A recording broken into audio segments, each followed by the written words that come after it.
Welcome everyone to our session on ethno-nationalism. I'm excited to have our three speakers today to talk about their recent research. So thank you all for joining us. This is our day 3 now of the conference, and just want to remind everyone to come back at 7 p.m. this evening for our Kristallnacht service, which will be live streamed from the campus here at Seton Hill, and will include a recent video that we've produced with a Holocaust survivor. So be sure to join us back here at 7 p.m. This evening. And let me introduce our speakers. And I just should say maybe briefly that I put together the panel the way I did because the three presenters today have all been involved with a project that will result in a forthcoming book, I believe, to be published in January. And so that will be the basis for the presentation today. So let me start with introducing Dr. Victoria Barnett, who served as the director of the program on ethics, religion, and the Holocaust at the U.S. Holocaust Memorial Museum from 2004 to 2019. She was also one of the general editors of the 17-volume Dietrich Bonhoeffer Works, the complete English edition of Bonhoeffer's writing. She has lectured and taught extensively about the history of the Protestant churches in Nazi Germany and during the Holocaust. And some of her well-known books include Bystanders, Conscience, and Complicity During the Holocaust, For the Soul of the People, Protestant Protest Against Hitler, a book that I've used myself in my courses over the years. And her most recent book is After 10 Years, Dietrich Bonhoeffer for Our Times. Our next presenter is Dr. Rebecca Carter-Chand, who is currently the director of the programs on ethics, religion, and the Holocaust in the Jack, Joseph, and Morton Mandel Center for Advanced Holocaust Studies at the United States Holocaust Memorial Museum. She is the co-editor with Father Kevin Spicer, who is also here with us, of the forthcoming volume, Religion, Ethno-Nationalism, and Anti-Semitism in the Era of the Two World Wars. The book will be forthcoming from McGill Queen's University Press. And Dr. Carter-Chand has written a number of other works, including A Relationship of Convenience or Conviction, the International Salvation Army and the German Heilsarmee in the Nazi era, and Politics of Being Apolitical, the Salvation Army and the Nazi Revolution. So welcome to Dr. Carter-Chand. And finally, there is Father Kevin Spicer, the James J. Keneally Distinguished Professor of History and the Dean of the School of Arts and Sciences at Stonehill College in Easton, Massachusetts. Dr. Spicer's research centers on the relationship between the Roman Catholic Church and the German state under Nazi National Socialism. In 2017, he and Martina Kuchinara translated and edited a book titled The Evil That Surrounds Us, the World War II memoir of Erna Becker-Cohen. He's also the author of Hitler's Priests, Catholic Clergy and National Socialism, and the book Resisting the Third Reich, the Catholic Church, the Catholic Clergy in Hitler's Berlin. Father Kevin is a very busy man these days. He's the chair of the Council of Centers on Jewish-Christian Relations, co-editor of the Council's academic journal, Studies in Christian-Jewish Relations, and I should add, the chair of our advisory board here at the National Catholic Center for Holocaust Education. So thank you all for being with us today, and I turn it over to Dr. Barnett. Thank you so much, James. It really is a pleasure to be part of this important conference this year, and I'm only sorry that we can't all be together and have those kinds of side conversations that are so fruitful at conferences like this, but I'm hoping that we'll have the opportunity this afternoon for some conversation nonetheless. In 2015, my office at the Holocaust Museum organized an international research workshop on the various movements in Europe, in interwar Europe, that were combining Christian nationalism, anti-Semitism, and fascism. Many of us in Holocaust studies have focused for obvious reasons on the history of the churches in Nazi Germany or on the Vatican, but it was striking to see how many different movements there were across Europe during this period, as well as in the United States. The 2015 program was followed in 2017 by an international symposium held at the University of Toronto, which was jointly sponsored by the University of Toronto's Chancellor Rose and Ray Wolf Chair of Holocaust Studies, historian Doris Bergen, and the United States Holocaust Memorial Museum's Jack Joseph and Morton Mandel Center for Advanced Holocaust Studies. I should add that Rebecca Carter-Chan was the primary mover and organizer for the Toronto conference, and all this led to this new volume that is coming out in January. And may I see the first slide, please, so people can see the cover of this volume, which I think really will break some new ground in terms of looking at this phenomenon in the interwar period. I don't see the slide yet, but I will continue to talk while we're waiting for it. Let me just sort of summarize a few of the striking aspects that come out of the volume. The first I want to mention is, and if you could go to the second slide, please, the rationale for the terminological choice of religious ethno-nationalism. This was my doing, and it came out of the work I did on the Bonhoeffer Works project. We wrestled for some time with how to translate the German word folkisch. Folk is a collective term meaning people or nation. That's usually how it is translated. But during the Nazi era, of course, this took on an additional meaning that was more ethnically defined and exclusionary. And so we decided in the Bonhoeffer Works to translate folkisch as ethno-nationalism to encompass all these different facets of what it meant when the Nazis used this term. And we felt that it was a good term for this phenomenon in interwar Europe, because so many of these movements were combining different facets of national identity, religious identity, and their own sense of ethnicism. National political fascism and anti-Semitism, we find it occurring in various ways throughout Europe in the United States during or between 1918 and 1945. It happened in very different Christian traditions, the Orthodox churches, the Catholic, different Protestant churches. It happened in very different national contexts, Germany, Romania, France, Finland, Russia, Greece. Some of the movements studied here came from within religious institutions, and that, in fact, is what you're seeing on this slide. This is the 1934 investiture of the German Reich Bishop Ludwig Müller, the Reich Bishop of the Protestant Church. If you look closely at that slide, you can see a number of clergy standing around, as well as Nazi party officials and members of the stormtroopers, as well as young women wearing different ethnically or cultural costumes from different regions of Germany. So this way, and you'll see also the podium with the swastika flag.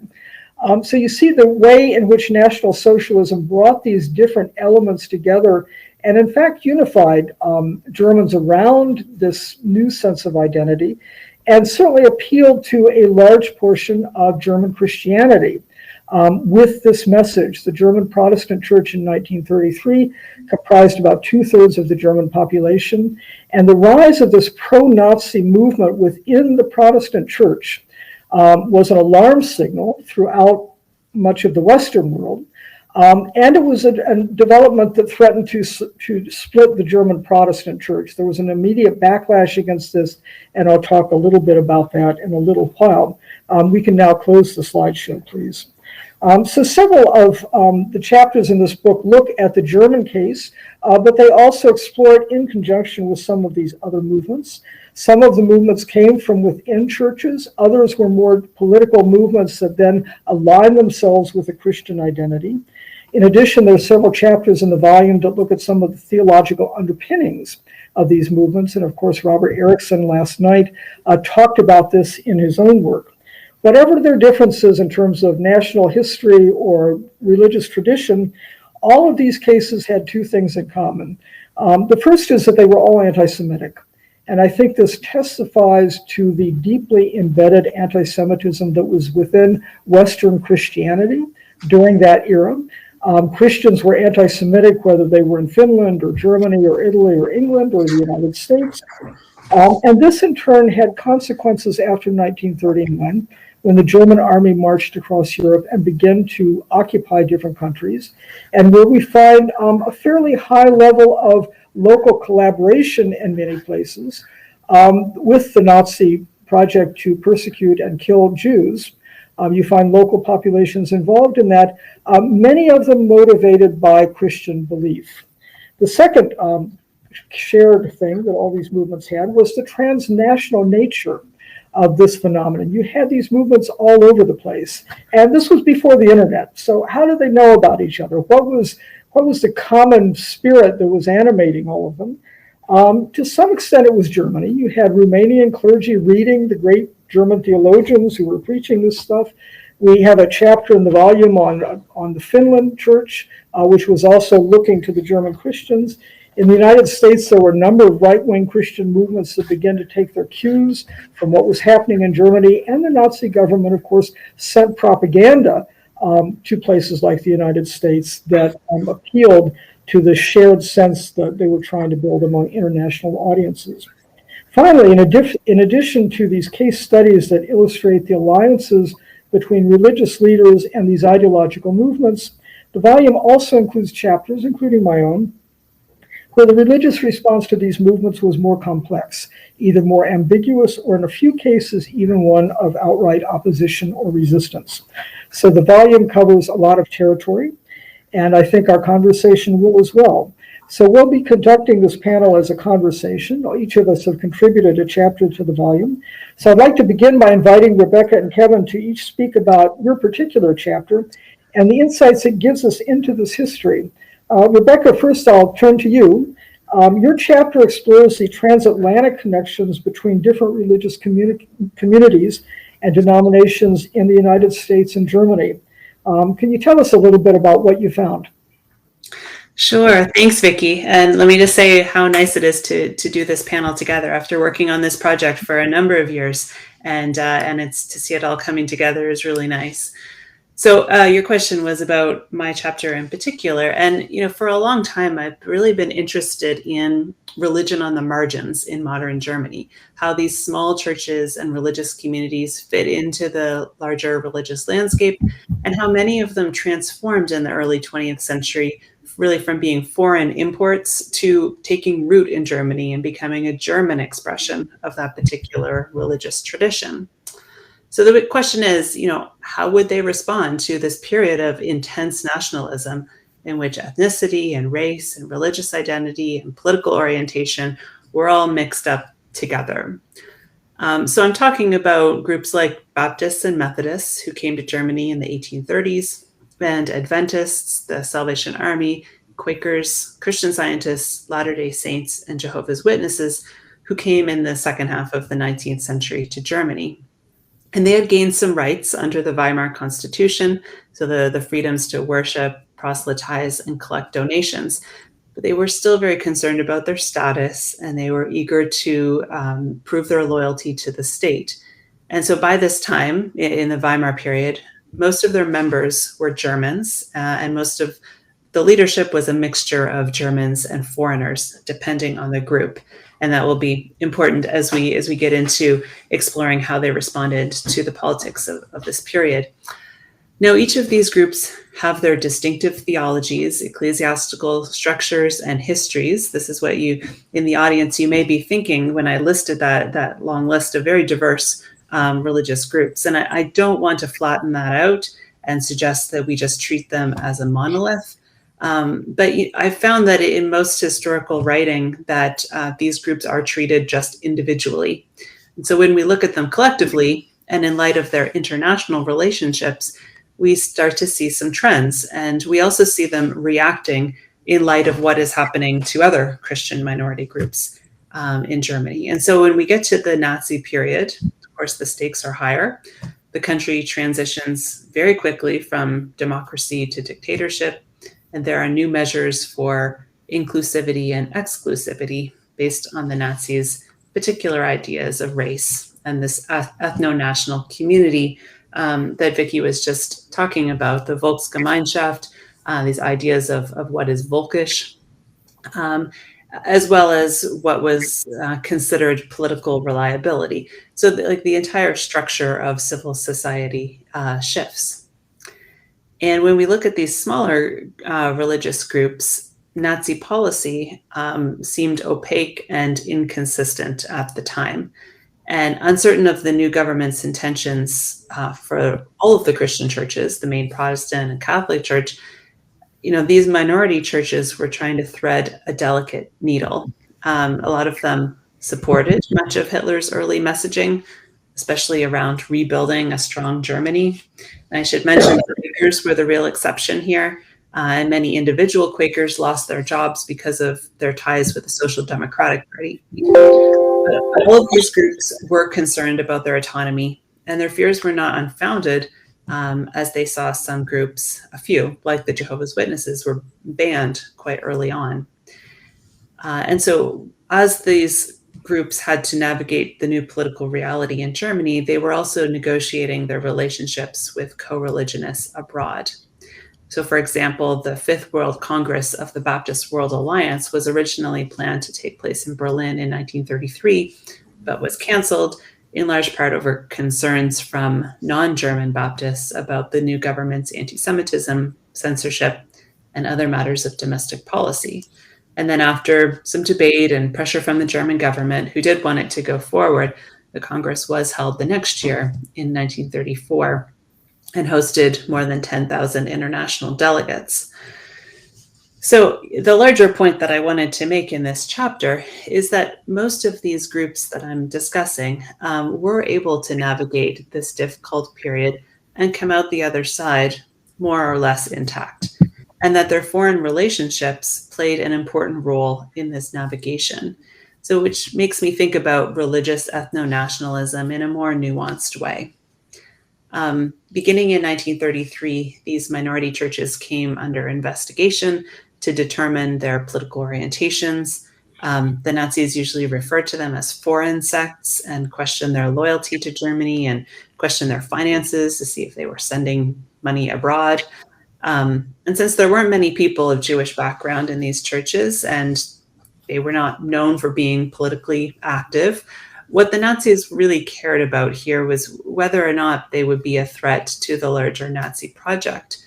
Would they submit to the Nazification of society? Would they show public demonstrations of allegiance? So the flags, the membership in Nazi organizations, the military service, the swearing an oath to Hitler, all of these things. And you can show the image now for mine, in which it just shows one example of the Salvation Army who were willing to show these public demonstrations of allegiance.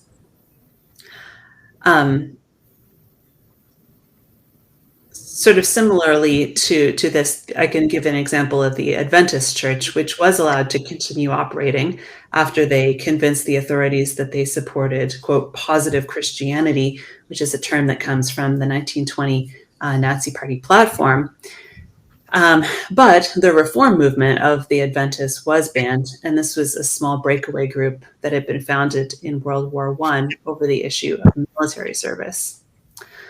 So yeah, there's the cover, which shows the activities of the Salvation Army in 1936. But you can take that down now. I think that this matter is rather counterintuitive for many people because it just seems like small religious groups on the margins of society with no major power, who had foreign ties and an array of mysterious and confusing religious practices. It just seems like these would be the sorts of people persecuted by the Nazis. And so these groups' positive orientation towards Nazism, especially at first, and their willingness to advocate for themselves goes against common arguments about minorities being more likely to show solidarity with other persecuted groups. And we see anti-Semitic messages start popping up in these groups. Some banned people of Jewish background from attending services, and they were all anxious to clarify that they were distinct from the other groups. So we're not Jehovah's Witnesses, said the Adventists after the witnesses were banned. The Mennonites claimed, oh, the Bruderhof are not the same as the Mennonites. So they were, sort of scrambling in those early years to distinguish themselves from each other. Foreign ties actually worked in their favor because of Hitler's foreign policy before the war, claiming that he was not preparing for war, while in fact he was indeed preparing for war. And so this is why the group's transatlantic relationships are important here. It helped their standing in Germany if they were willing to do some of this soft propaganda for Germany and communicate positive messages to their co-religionists abroad. The Seventh-day Adventists, the Baptists, Methodists, and to a lesser extent the Latter-day Saints all curried favor with the Nazi government by offering pro-Nazi propaganda to their communities in the United States. International connections could also be helpful when a German minority group was part of a high-profile and widely respected international organization. And this is surely at least part of the reason the Quakers were able to quietly resist Nazism and really stay under the radar without having the Religious Society of Friends banned during the Nazi period. Germans remembered the Quaker feeding program in Germany after the First World War, and this was mostly carried out by British and American Quakers, but still this positive association worked in their favor. And a similar thing happened with the Salvation Army, which illustrates the tension between embracing an ethno-national identity while still maintaining membership and active ties to an international religious community. And because this is the example of the religious group that I know the best, I thought I would go into a bit more detail here if I have time, which I hope I do in my 10 minutes. In 1933, most German members of the Salvation Army, called Salvationists, supported Hitler, and they claimed that it was possible and desirable to support and participate in the Nazi Revolution, and at the same time maintain their status in the International Salvation Army with its headquarters in London. After all, they had already gone through a period of Anglo-German tensions during World War I. There was a small number, however, who wanted to break away from the international body, which they claimed had too much influence over them. And they looked at what was happening in the German Protestant Church and the German Christian movement and thought that they could become affiliated with the German Christians. Their plan fell apart when it was discovered because the majority of German Salvationists did not want to go this route. So again, this adds important nuance to the story, which I think is important to tease out. At the same time, and the leadership of the Salvation Army was not always privy to the discussions that were happening in the government, but in hindsight, we can piece together that the government was still deciding whether or not the Salvation Army was a threat that needed to be suppressed. And so it seemed that their international connections really helped that situation. The next year, in late 1934, the leader of the International Salvation Army sent a carefully worded telegram to Hitler, and I will just read it because I think the wording of it is very important. She said, "Please allow me to express my deepest appreciation and sincere gratitude for your conciliatory attitude toward the Salvation Army in Germany. The only reason for our existence lies in the alleviation of grief and sorrow and in the healing of suffering. I wish that the members of the Salvation Army in Germany, both individually and as a whole, can participate in the efforts to create a better Germany." End quote. And so a few weeks after that telegram was sent, Hitler issued a personal directive to the Gestapo that they should not interfere with the Salvation Army. And Hitler wrote that he did not oppose the Salvation Army. He said they have never been politically active. And also, quote, "for reasons of foreign policy, no action was to be taken against them." not only was no action to be taken against them, but the Salvation Army actually found belonging in the ethno-national community. This belonging was enacted in large part through their religiously motivated charity work that really defined the organization. In fact, the Salvation Army and the welfare arm of the Seventh-day Adventist Church in Germany both became approved organizations of the National Socialist People's Welfare. So I think I'll stop at that point, and I know we'll continue this discussion after we've all had a round. Thank you. Rebecca, thank you so much. That's fascinating to look at this wide range of groups and see the dynamics of what it meant to be a religious minority in this situation. I want to turn now to Kevin. Kevin, you've written so much about the Catholic Church, but I was very intrigued by the title of your chapter, German Catholicism's Lost Opportunity to Combat Anti-Semitism. Could you tell us something about that, please? Sure, Vicki, thank you. It's a pleasure to be with everyone here today. I'm trying to look at what people have looked at a lot, different historians have, the early years of National Socialism, kind of re-examining it as they originally confronted its ideology and specifically its anti-Semitism. And I'm finding that when you read early accounts, they're generalized often, even in the most specialist of writings, both in English and German. And they often leave out a lot of details. I did a lot of digging in a variety of archives, especially in the archive of the Diocese of Mainz. And the archivist there was very helpful in conversations trying to decipher really what was going on.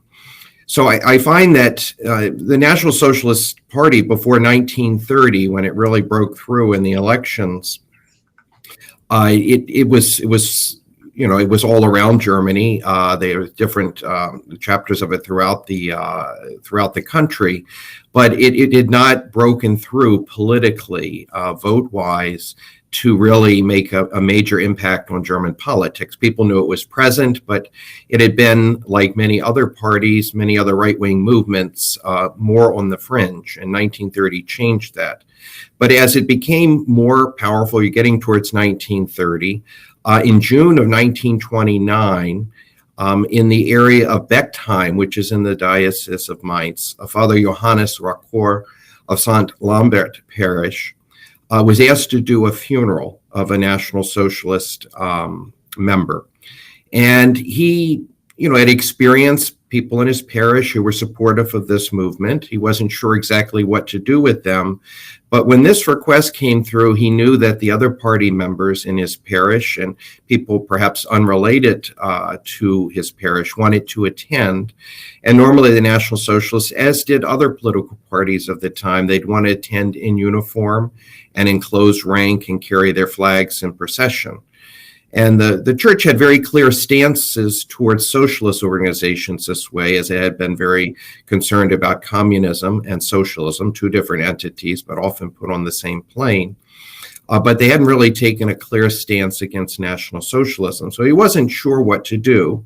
So he wrote the bishop's chancery office and sought out some information. And the letter there was received, of course, the bishop is usually aware of what's going on or receives reports, but the day-to-day running of the diocese was done by Monsignor Dr. Philip Jakob Meyer, who I have a picture of there, if we could bring that up.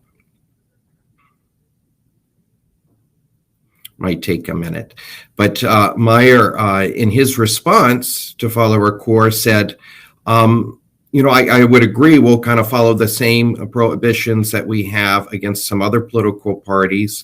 We won't allow them to process in closed ranks, and we ask them not to wear their uniform, and here he is, a picture of him, at the funeral.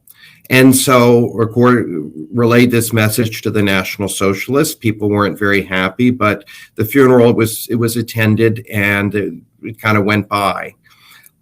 In August of 29, we have another situation here where Father Heinrich Johannes Heinstadt in St. Nazarius in Lorsch, also in the Diocese of Mainz, has an additional request concerning a funeral. And he also is wondering what to do. And he kind of on his own starts saying, there's things in this movement that are not very positive towards the Catholic Church and are not very positive concerning Jews. And very clearly in the movement, there's ideology that does not represent a Christian message of love of neighbor. And he was very concerned by that. So he himself on his own, and I'm sure he's in contact with Rockport, different pastors would talk to each other. He came to the idea that the National Socialists should not wear their uniforms and be in closed rank at the funeral. And he also consulted with the General Vicar Meyer about this, and Meyer confirmed that would be kind of the policy they would follow. So they followed that. That made more national news. That story was picked up not by the local press only, it was picked up by the National Socialist press, and it was picked up, throughout Germany. This is before the Nationalists come to power, so there's freedom of the press. So a lot of different outlets from different political persuasions picked that story up and reported it. So it became national news. Later that evening, after it was pretty much the National Socialists weren't allowed to have their uniforms or to be in closed rank, Hitler actually showed up at a rally in honor of the individual who died, and gave a speech, and they honored this individual who died using kind of National Socialist customs with fire, burning with kind of an outside campfire type of an atmosphere with different speeches given.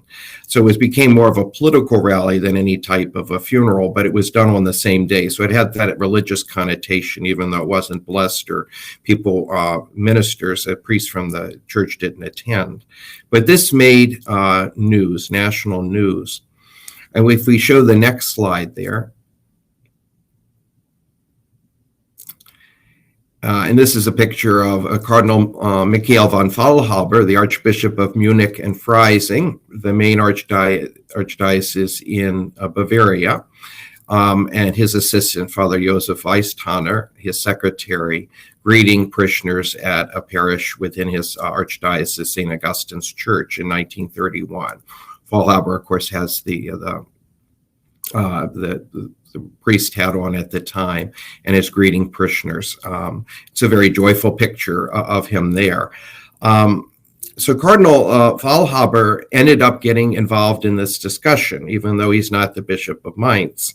The Catholics who heard about what Father Heinstadt had done, and of course Meyer is behind that, they wrote to Rome and the Vatican trying to say, can I be a Nazi? Can I be involved in the political party? Can I follow Hitler?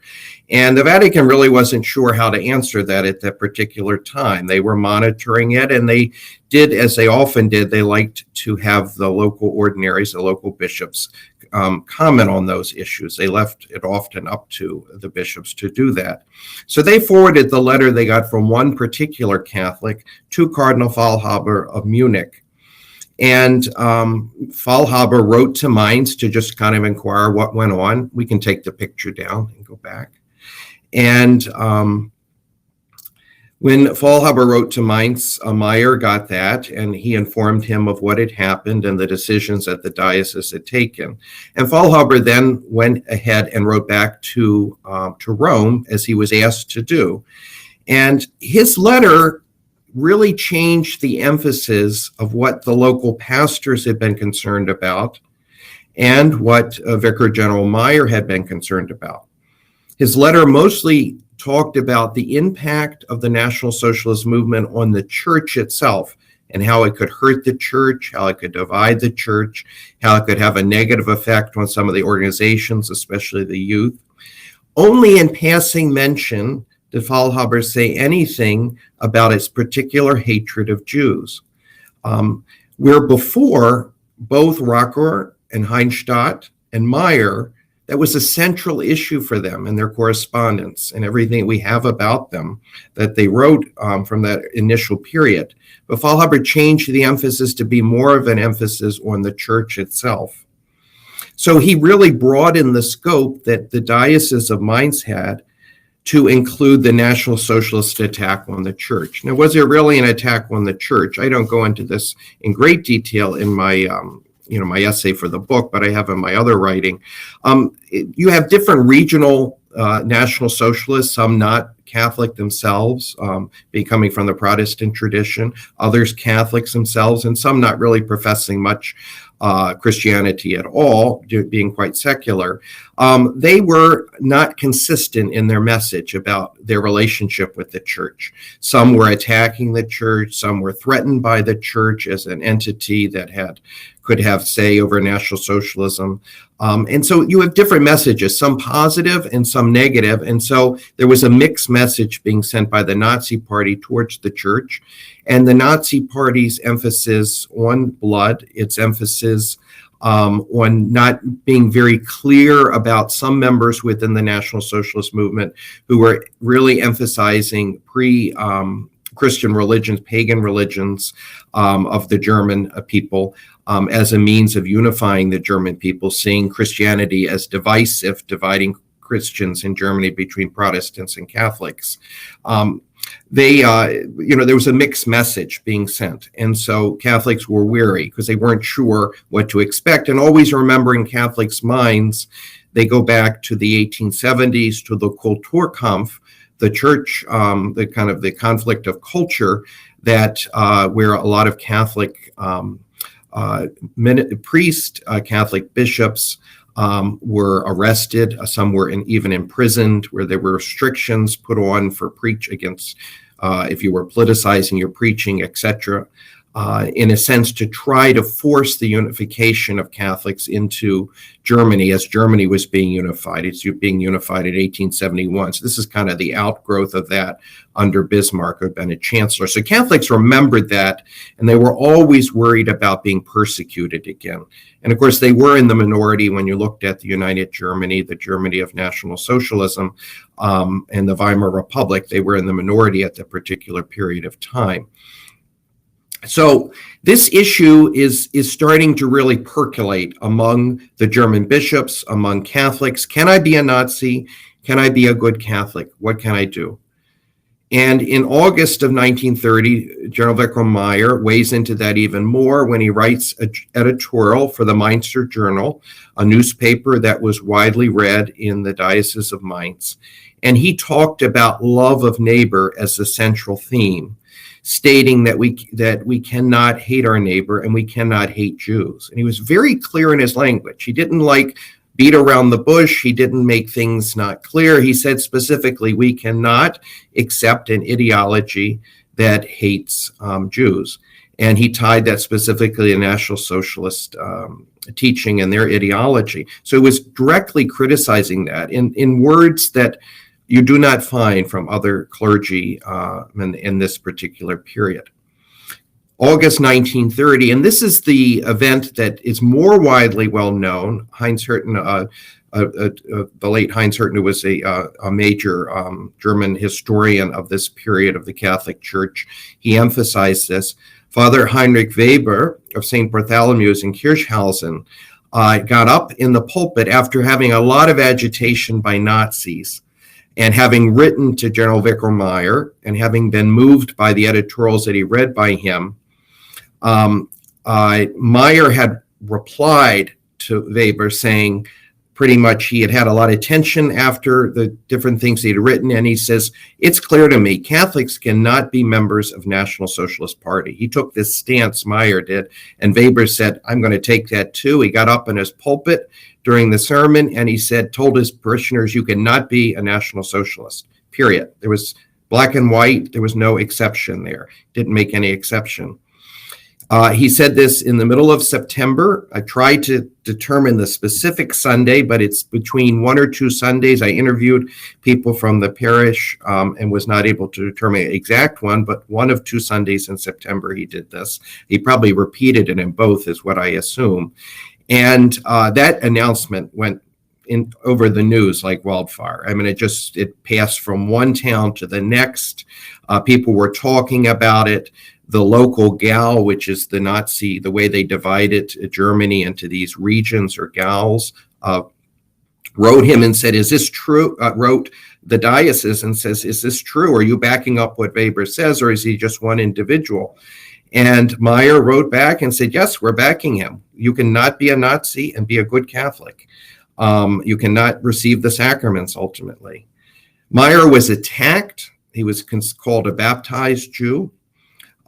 He stood by his stance among all these attacks. He continued to say we cannot hate Jews based upon a racial hatred, though even in his language of the time, he was a product of the society. He did make statements that we would consider today a social or economic anti-Semitism in his responses.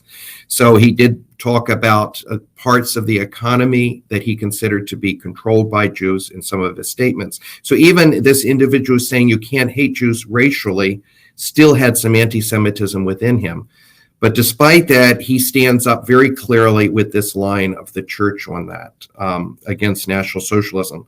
In September, we have the Reichstag elections in the middle of September, where the Nazis rose to 18.3% of the vote. They become a serious political party. So the bishops have to take a stance on this. So you have the Diocese of Mainz with its Vicar General, and clearly the bishop at the time taking this stance. You can't be a National Socialist and a Catholic. Cardinal Faulhaber, however, doesn't agree with that, as some bishops don't.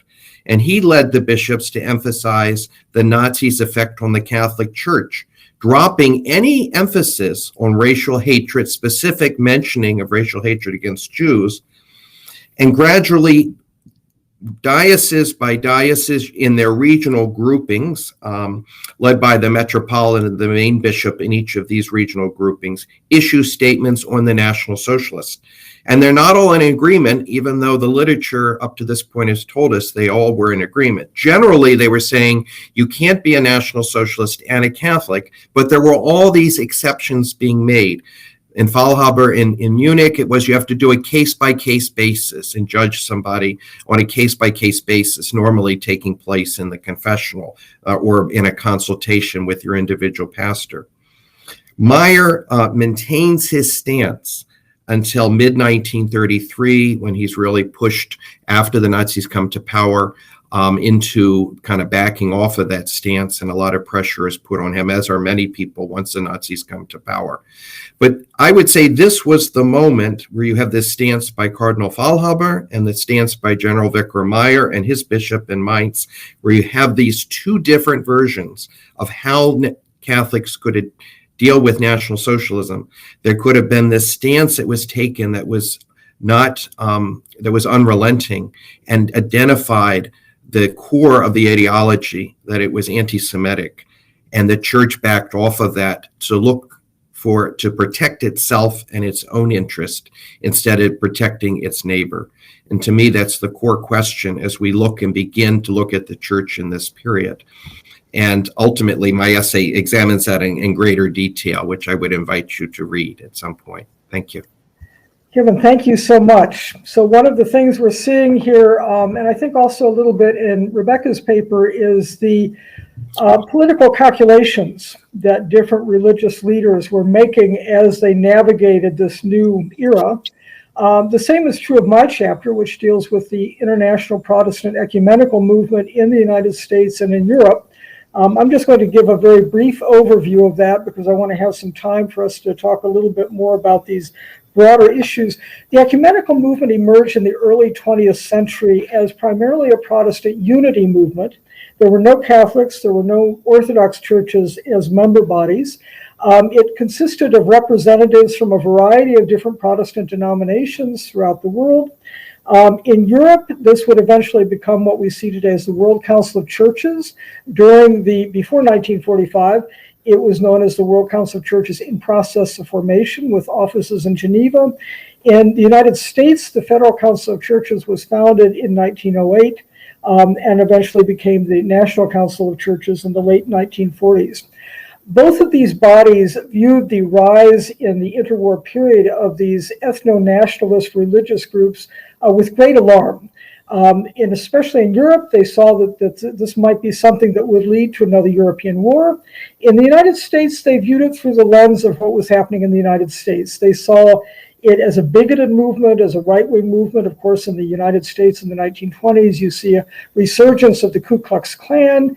You begin to see right-wing Christian front movements. And so the Americans looked at what was happening in Europe and sort of thought that's what they were seeing. Nazi Germany threw everybody off course, especially the developments within the German Protestant Church itself, which was a significant institution both within Germany and internationally. The fact that over the course of 1933, the German church seemed to be heading toward a schism between the pro-Nazi German Christians and the backlash which was emerging in the form of what would become the confessing church alarmed everyone. And so international church bodies found themselves doing two things at once. They were trying to react to what was happening on the ground in Nazi Germany. There were some early, very strong protests against the persecution of the Jews, for example, but they were also reacting to the disintegration of a major Protestant institution. And increasingly over the course of 1933, they began to back off from their early protests and began to treat this in a diplomatic fashion. That is, both in Europe and in the United States, Protestant ecumenical offices decided that they had to deal with both sides of the church struggle. They had to have good ties to the Reich Church and to Reich Bishop Müller, but they had to maintain their ties to the confessing church as well. And of course, inevitably, this undermined any kind of church resistance within Nazi Germany. It must also be said that none of these international ecumenical bodies were really confronting the issue of Christian anti-Semitism, which was coming up very strongly in these movements. They viewed these right-wing movements as non-Christian. They weren't real Christians. They were people who were political Christians or nationalist Christians, but they distanced themselves from the reality that these groups were emerging and understood themselves as Christian movements, and for that reason, they weren't really dealing with the question of anti-Semitism. Nonetheless, and if we could show the last slide, just the final slide. Nonetheless, I would say that the Protestant ecumenical movement during this era issues some of the strongest statements we have with regard to what happens in Europe, especially once the genocide of the European Jews begins. And I hope we can see this slide. Is it coming up?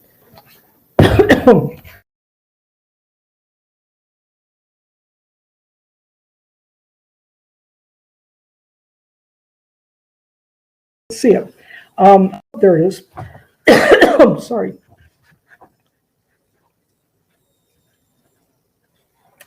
Not this one, the next one. Sorry. The ecumenical movement in Geneva had a working relationship for the early part of the 1940s with the World Jewish Congress, which was also located in Geneva. Gerhard Riegner, whose picture you see on the left, was, of course, the Secretary General of the World Jewish Congress. He's well known for the Riegner telegram, which in August of 1942 was shared with international diplomats. It was the first official confirmation that a genocide of European Jews was progressing in Europe. Riegner hoped that by sharing it, he would raise alarms.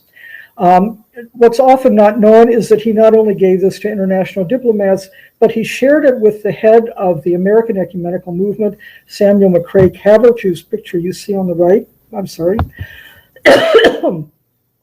And the result was that in December of 1934, the Federal Council of Churches issued what was probably the strongest statement against the genocide of the Jews that was unfolding in Europe. I've highlighted the particular passages in red. The American churches say it's impossible to avoid the conclusion that something like a policy of deliberate extermination of the Jews of Europe is being carried out. And then they end by confessing their own ineffectiveness in fighting the battle against anti-Semitism within the American church. It's a powerful statement, and it must be noted that the American government didn't say anything, but the U.S. churches did. But there's a follow-up story, and I'd like to close on that before I move back to my conversation partners and talk about some of the bigger issues that emerge from this issue. When I first began doing research on the ecumenical movement in Geneva, I came across all this material that showed the extent to which there had been regular communication between the World Jewish Congress and the Protestant ecumenical offices. Luckily for me, Gerhard Riegner was alive at the time, and so I was able to conduct an interview with him in 2000 and asked him about this period, asked him about what the relationships were like. He met every single week with the two people at the World Council of Churches, Willem Visser Truft, who was the head of the office at that point, as well as a man named Adolf Freudenberg, who was the head of the refugee office. And so this was a regular exchange of information. The World Council of Churches tried to work on refugee efforts to assist World Jewish organizations in doing this. When the American War Refugee Board was finally established in 1944, that money went through Freudenberg's office in Geneva because they already had the channels to do it. So this was a close relationship that Riegner, in his memoir, actually describes as the one light in the darkness for him during this period, where these interfaith friendships. In 1948, when the World Council of Churches formally constituted itself in Amsterdam, it included a platform statement that committed Christianity on the ecumenical level to continue the proselytization of and conversion of Jews. And for Gerhard Riegner, this was a personal betrayal. He took this personally. He broke off the friendship with Willem Visser Truft, and it didn't resume again until the 1960s, when Visser Truft reached out to him and acknowledged that he had been wrong, and they began to sort of reconstruct the history of that period. But it shows, I think, that partnerships and political calculations, and in dealing with the issues of this conference, issues of fighting against different forms of hatred are not, or should not just be, acts of charity. In fact, they fall short when they are conducted in that fashion. That standing in solidarity with the victims of hatred and really acting with them together to fight it is as an act in which we have to recognize that we stand together with them and become advocates for the humanity and dignity of those being persecuted. And this meant for the churches that they had to overcome centuries of anti-Jewish teaching, as well as overcome their own position of privilege in that time. And I would say that some Christians during that era came close. I mean, Kevin was just describing the early debates in the Catholic Church. Some did not. But this is one of the issues that really emerges in the period. So we can remove the slide. And I want to briefly, we've got about 8 minutes. I've already answered our panel's final question from my point of view, but I want to turn briefly again to Rebecca and Kevin just for a couple minutes from each of you. How does your own research, do you think, inform this larger, it's a moral question, with regard to the bigger issues of this era? And what insights do you think our research offers people at this conference who are working on these issues as well? Rebecca, 2 minutes. Okay, thank you. I'll just make two quick points. What we were trying to show in this volume overall, and I know Kevin's example and my example were both focused on Germany, but I think the really wonderful part of this volume is that we do have these chapters from other parts of Europe. And what we were really trying to show is how religion was a crucial element in giving shape to ethno-nationalism, because of this way that religions are often an identifying marker, or an easy identifying marker to define inclusion and exclusion. As these other markers, linguistic, territorially based identities are often difficult to define, especially in this period that we were discussing. And so religious identity provides a sort of shorthand, as well as a set of powerful images and labels, and sometimes leaders who will help to build up this constructed ethno-national identity. And so we wanted to see how this played out across Europe in this interwar period. A second point that to build on that has to do with anti-Semitism. And as we were assembling the various contributions, we noticed that they were all dealing with anti-Semitism. I think, Vicki, you mentioned this at the beginning of the panel. They all dealt with anti-Semitism in one way or another. And even more striking was that almost every chapter seemed to cite a recent book by Paul Hannebrink on Judeo-Bolshevism. And they were all wrestling with this idea of Judeo-Bolshevism, which was so prevalent in this period.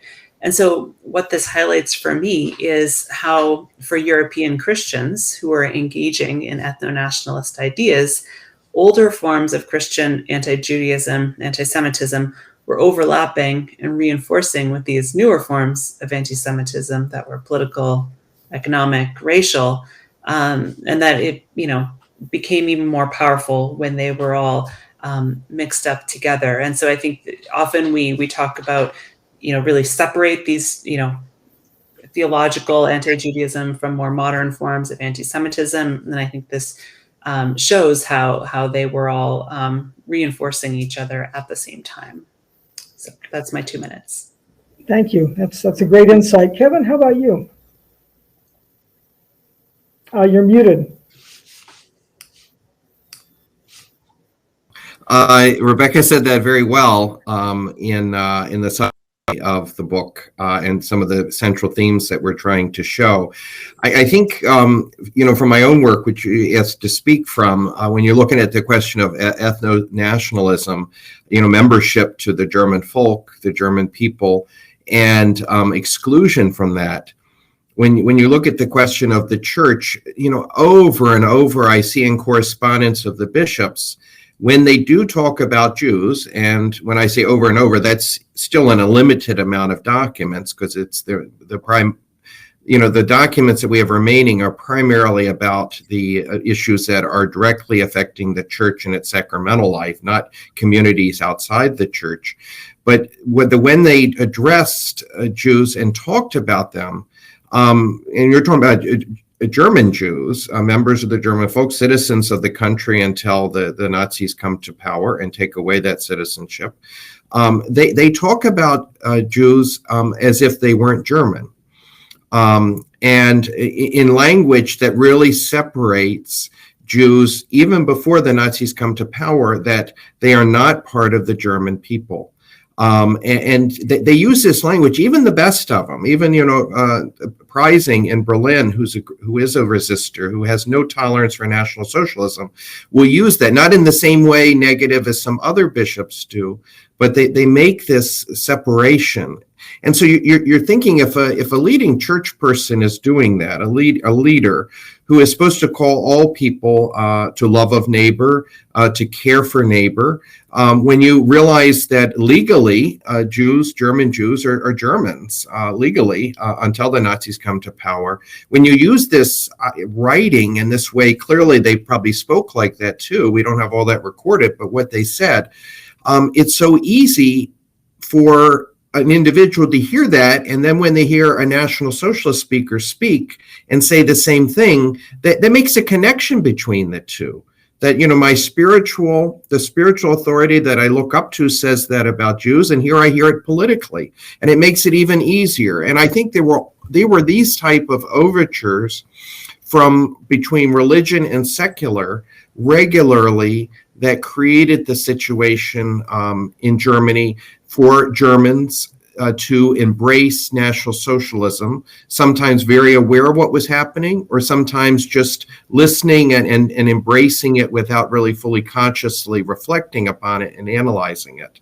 And so I think it just shows the insidiousness of this lack of seeing and living the Christian message of who is neighbor, and religion being that part of what is drawing those boundaries between people in this time period. And we see that over and over, as Rebecca has said, in the essays, whether they be concerning Finland, whether they be in Italy, whether they be in France or in the United States. We see this played, Romania, we see this played again and again by religious leaders and people who call themselves religious. Thank you. So I see some questions in the chat, and it looks like maybe we can divide these up. The very first question is... Vicki, I'm sorry. I'd like to jump in at this point. Before we get to the specific questions, just some general comments. It's hard to present a simple general picture of what went on as various groups, religious groups, dealt with National Socialism. they were all different, and they changed over time as well. So I think that, you know, it's important for the audience to keep in mind that the research that you three have done has pulled out the nuances of what happened in various communities, various religious communities, as they began to confront National Socialism. And maybe we could start. We did have a question about the Jehovah's Witnesses. And Rebecca, I think you said that at the beginning, the Jehovah's Witnesses were currying favor with the Nazi Party, but we know that later that changed. And you've probably seen the same thing I have. There's a building in Jerusalem that's a kind of monument to the resistance that Jehovah's Witnesses mounted against the Nazis. And so what was that like? I mean, was there a turning point for them? And maybe in other groups too, there were turning points that changed the way religious groups thought about the Nazis. Yeah, so I would say the moment for the Jehovah's Witnesses was very, very, very brief. That yes, they would have been open to trying to convince the Nazi authorities that they too were innocuous. They tried in one instance to distance themselves from the United States and from Jews, but I mean, they were banned very early on, and we know that they were, for the most part, overwhelmingly consistent in their holding firm to their own religious beliefs, and that is why they were arrested in such high numbers.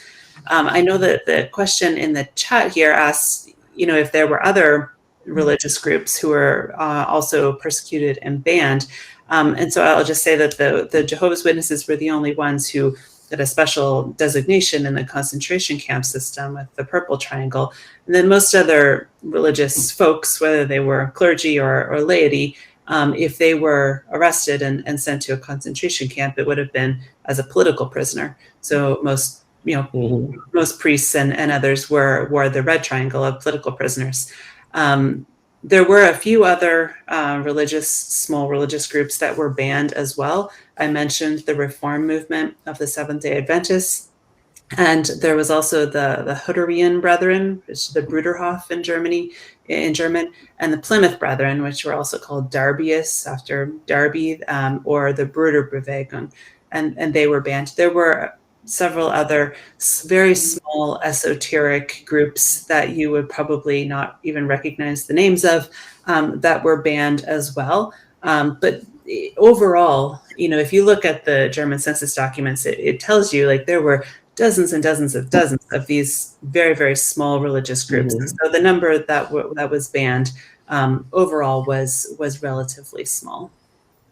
Yeah, let me just mention, when the Jehovah's Witnesses show up at my front door wanting to talk to me, I often say, well, does anyone in your congregation know anything about the resistance in Germany? And they don't know much about it. They generally don't know much about it, but it's an important part of the history. So rather than them proselytizing me, I turn the tables a little bit on them and ask them what they know about the history of their own congregation.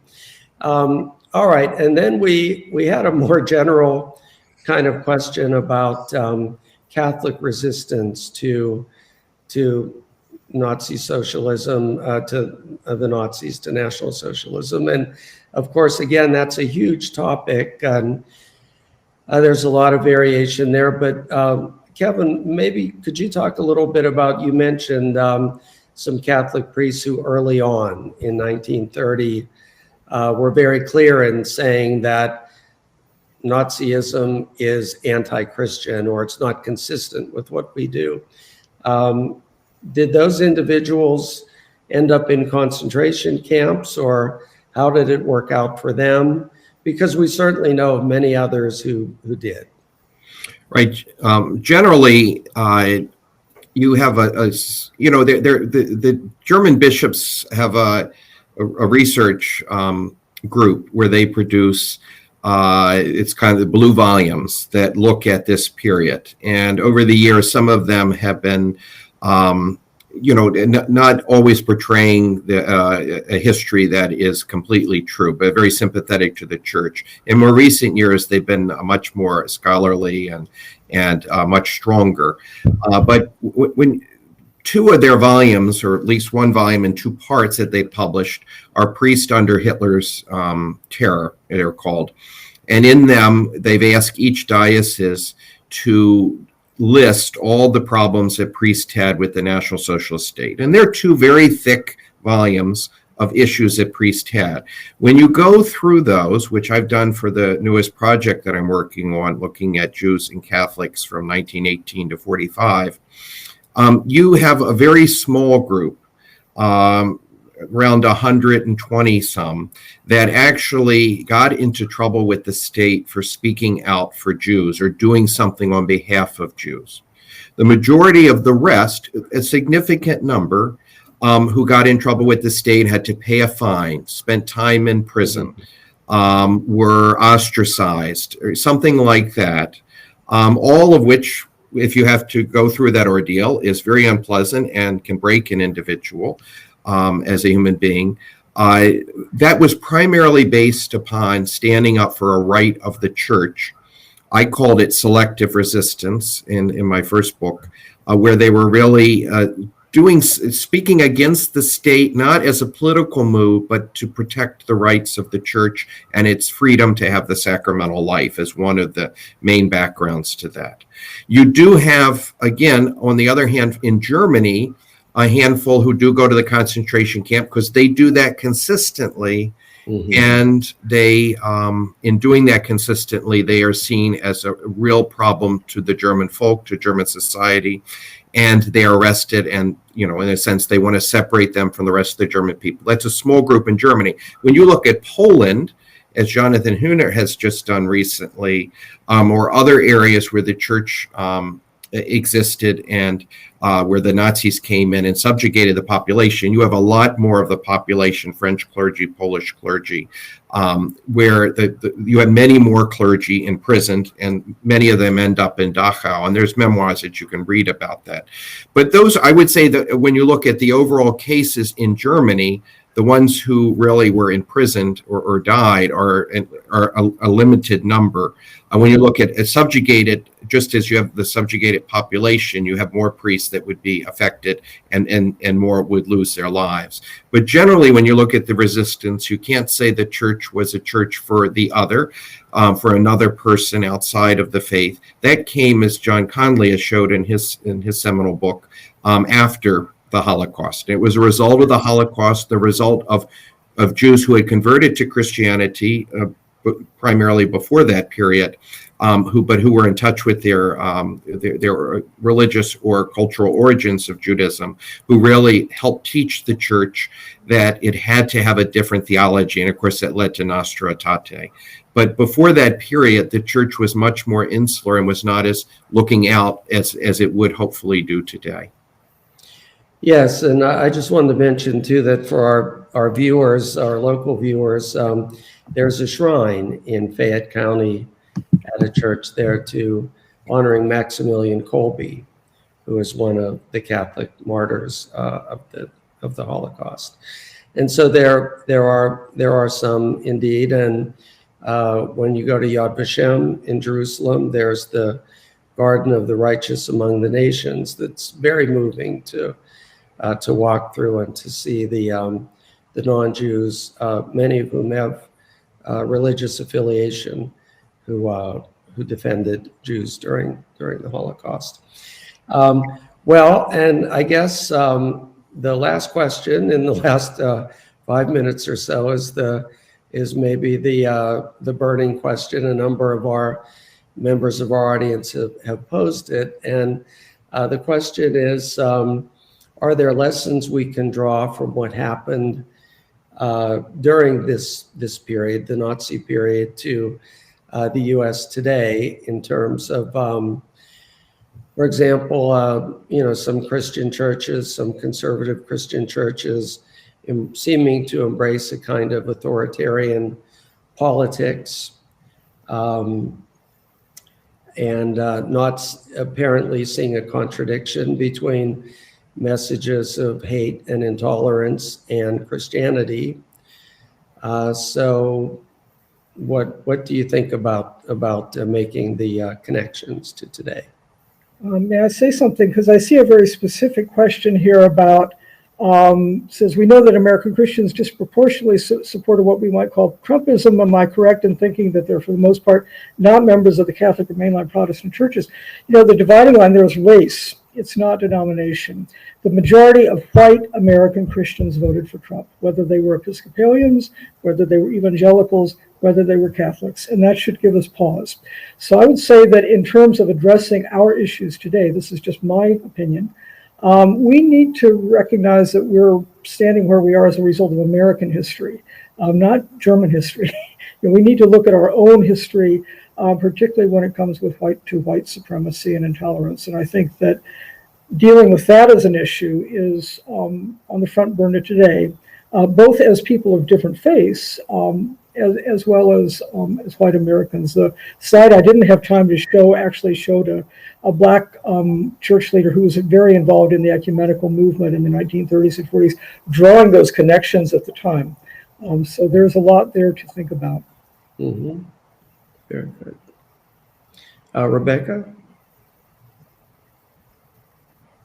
I don't have a lot to say, except that, one thing I learned from studying Christians in Germany in the Nazi period is how so many of them at the time desperately wanted to think of themselves as not being political, and they were constantly saying, "Oh, we're not political. We're the church. We stay out of politics." And I guess just the history of how that unfolded shows that everyday choices, and actions were definitely political and contributed to the situation. And so I think that is one lesson that I take from the history that could be applied to today.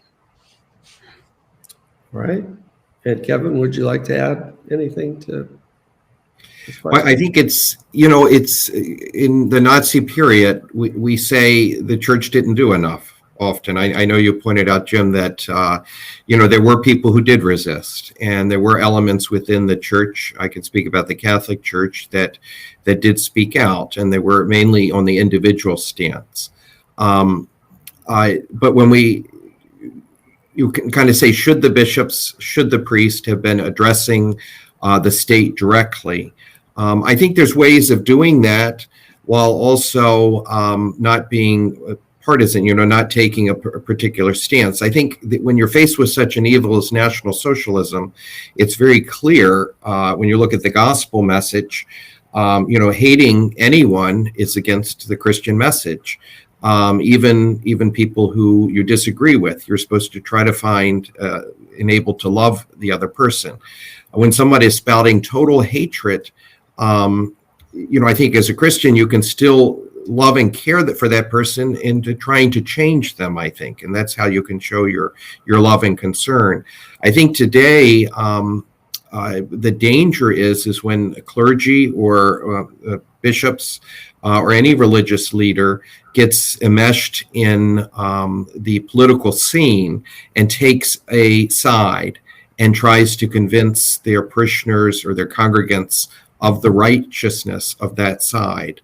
And I think it's much better today in today's world, because we aren't threatened by, at least at the moment in our country, in the United States, by an authoritarian regime, to center upon the issues and to look at each issue through an ethical lens, to look at what your church teaches on a particular point, from the Catechism of the Catholic Church, from the social teachings of the various popes, from the core of the church teaching and tradition, and then try to offer guidance to the faithful.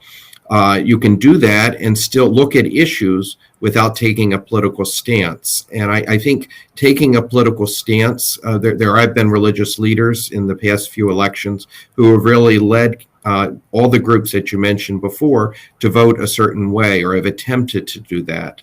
And as Vicky said and shared with us. And I think I think you have to inform people, and then you have to allow their conscience to take the information and to make an informed decision afterwards. But if we really look at the gospel message, and the core and the overarching themes that we're faced with at times, I'm not always convinced that the guidance that has been given it really follows and reflects the gospel message of Christ. Indeed, indeed. Thank you. That's a wonderful way to put it and to close out our session today. And it reminds me as well that looking forward, as I mentioned, this evening is our Kristallnacht commemoration. Tomorrow is the final day of the conference, and it will begin with a session about this civil war in Syria, and also a number of genocides that are ongoing today, particularly directed against Muslim populations. So that's at 11 a.m.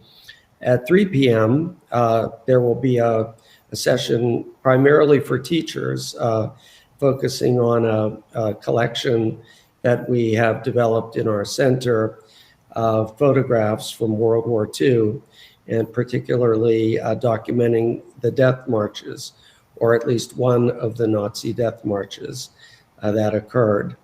And so we'll be talking about how teachers can make use of this collection. And then at 7 p.m. will be the closing session of the conference, where Father Walter Kajewski from the U.S. Catholic Conference of Bishops will be discussing Fratelli Tutti. And that certainly reinforces what we were just talking about the true message of Christianity and what it calls us to do. So thank you to our three panelists. It's been a really interesting session. I think the audience has enjoyed it, and I appreciate you all being with us today. Thank you.